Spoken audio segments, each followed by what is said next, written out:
नमस्कार दोस्तों, आप सभी का हमारे चैनल रिलायबल नॉलेज पर बहुत बहुत स्वागत है।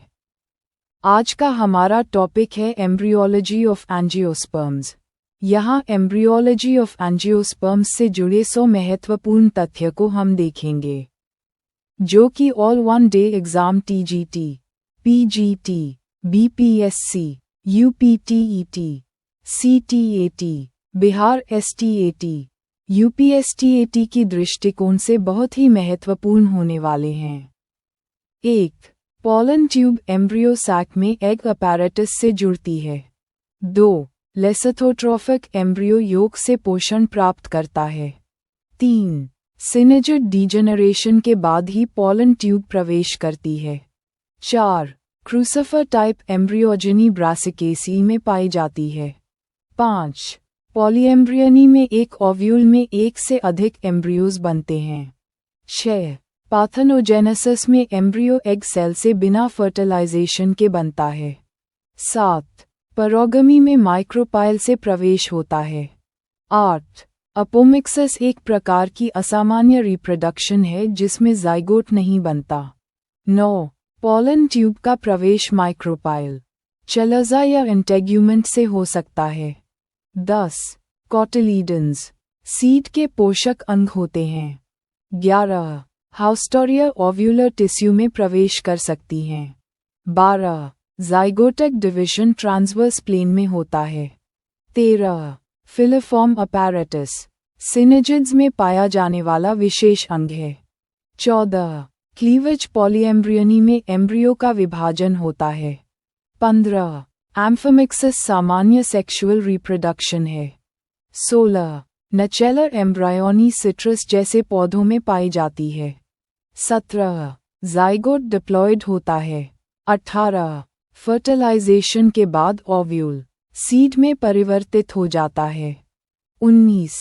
एंडोस्पर्म फॉर्मेशन एम्ब्रियो से पहले होता है। 20. एम्ब्रियो की पोलैरिटी एग सेल की पोलैरिटी पर निर्भर करती है। 21. एम्ब्रियो सैक की स्थापना मोनोस्फोरिक, बिस्फोरिक या टेट्रास्फोरिक हो सकती है। 22. हाउस्टोरियल स्ट्रक्चर्स एंडोस्पर्म से पोषण ग्रहण करते हैं। 23. जाइगोट का पहला विभाजन एसिमेट्रिकल होता है। 24. पॉलन ट्यूब 2 मेल गेमीट्स लेकर चलती है। 25. जाइगोट असममित रूप से विभाजित होता है। 26. पॉलीगोनम टाइप सबसे सामान्य एम्ब्रियो सैक डेवलपमेंट है। 27. सिनेजिड का डीजेनरेशन पॉलन ट्यूब को मार्गदर्शन देता है। 28. जाइगोट के विभाजन से एम्ब्रियो बनता है। 29. एंडोस्पर्म डेवलपमेंट 3 प्रकार का होता है, न्यूक्लियर, सेल्यूलर और हेलोबियल। 30. सस्पेंसर एम्ब्रियो को मैटरनल टिश्यू से जोड़ता है। 31. टर्मिनल सेल से मुख्य एम्ब्रियो बनता है। 32.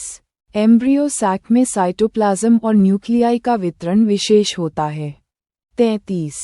एम्ब्रियो में रेडिकल और प्लूम्यूल के रूप में ध्रुवीयता होती है।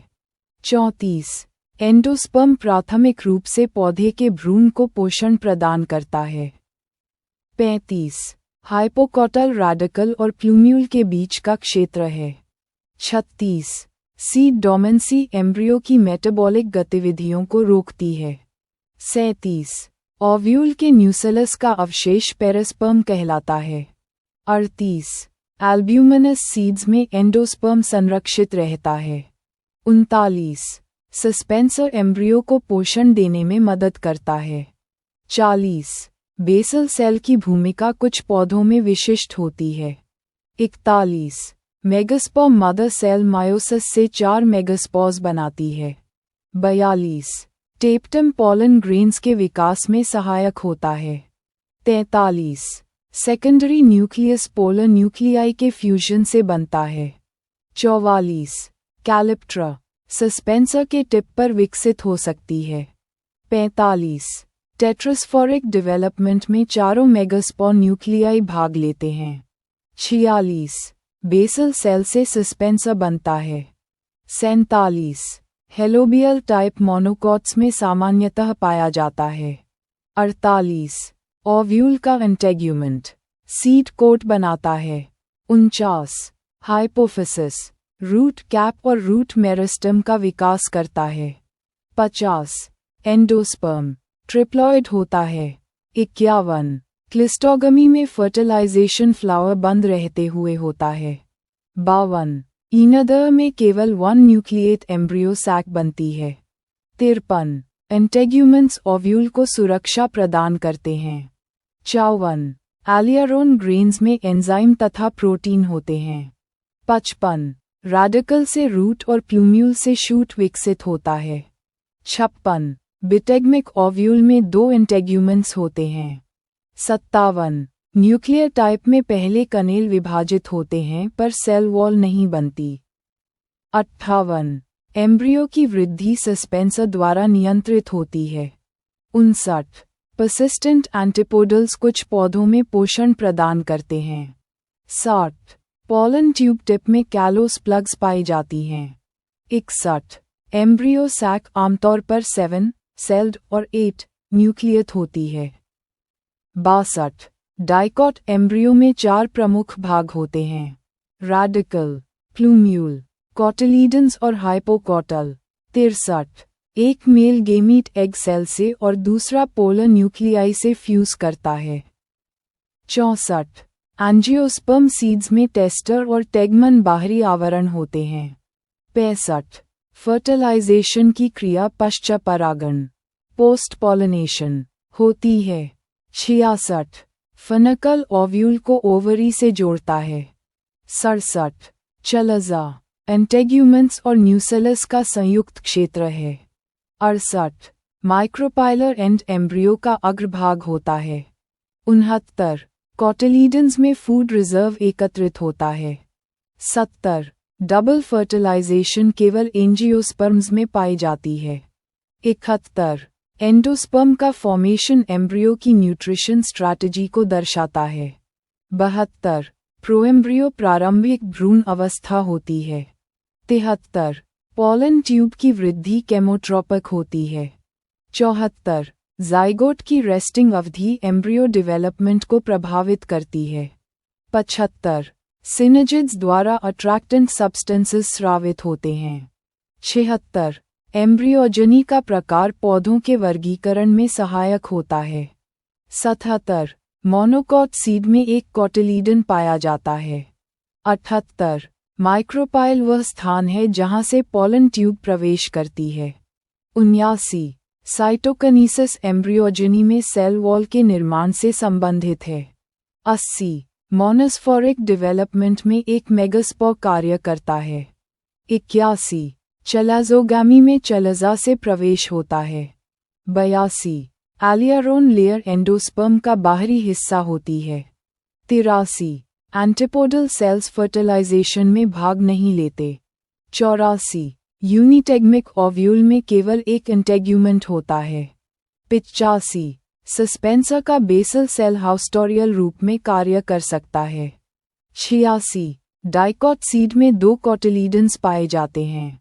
87 पोलर न्यूक्लियाई के साथ स्पर्म के फ्यूजन से एंडोस्पर्म बनता है।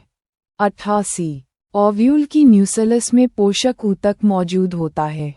89 एम्ब्रियो सैक का सेंट्रल सेल सबसे बड़ा होता है।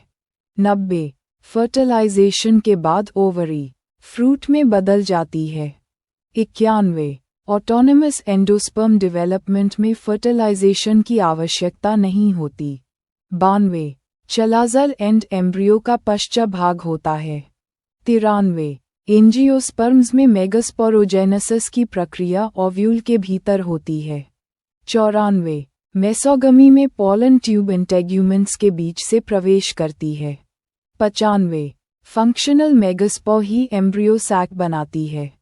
96 सिंगमी और ट्रिपल फ्यूजन डबल फर्टिलाइजेशन को परिभाषित करते हैं।